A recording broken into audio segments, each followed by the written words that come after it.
During my preparatory law course, I was blessed with committed and conscientious professors who were very strict and demanding.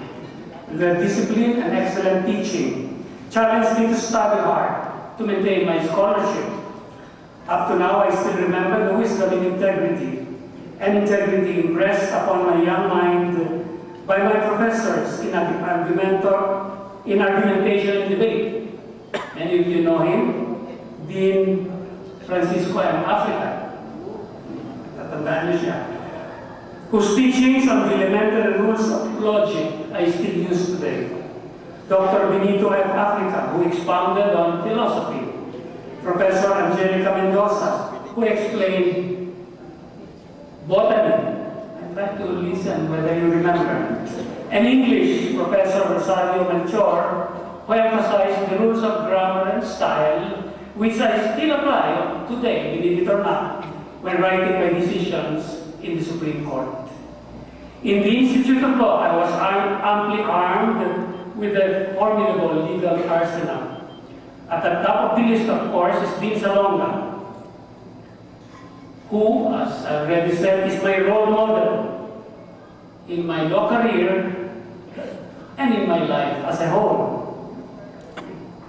Through him, we, not only I, received not only UP-style education, but also Harvard and Yale techniques as well, because he shared with us what he learned in all three schools.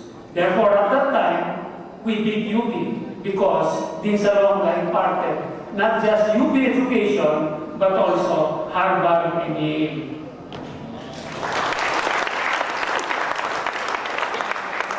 Well, indeed, I'm grateful to him for his legal expertise, but more than that, for his moral courage, high-mindedness, and love of countries, values that I aspire to internalize and emulate.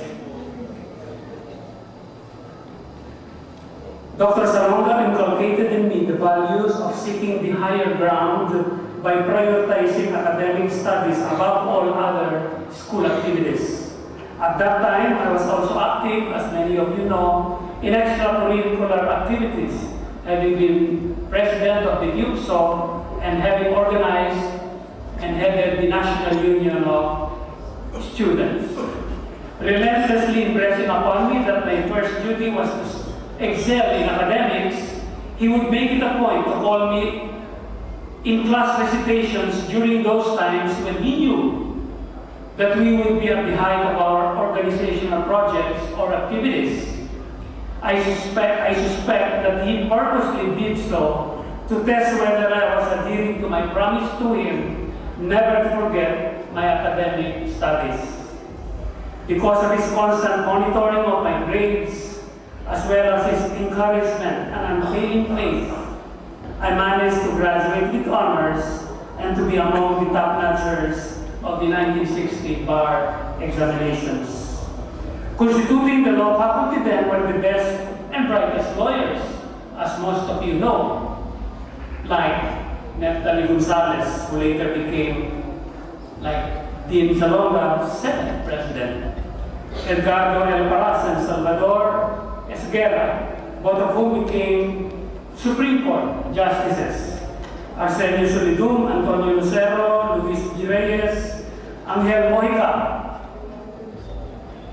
Jose Literio, and of course, the father of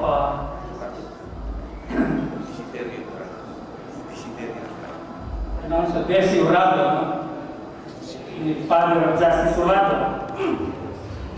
And of course, Dean Salonga brought in Ivy League graduates like Juan Ponce Enrile, Manuel Conticillo, who's here now, Reynaldo Alejandro,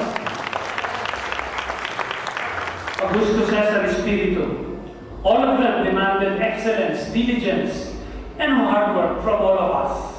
Small wonder then that during our college days, at that time, FEU law graduates always landed among the top-notchers in the annual bar examinations.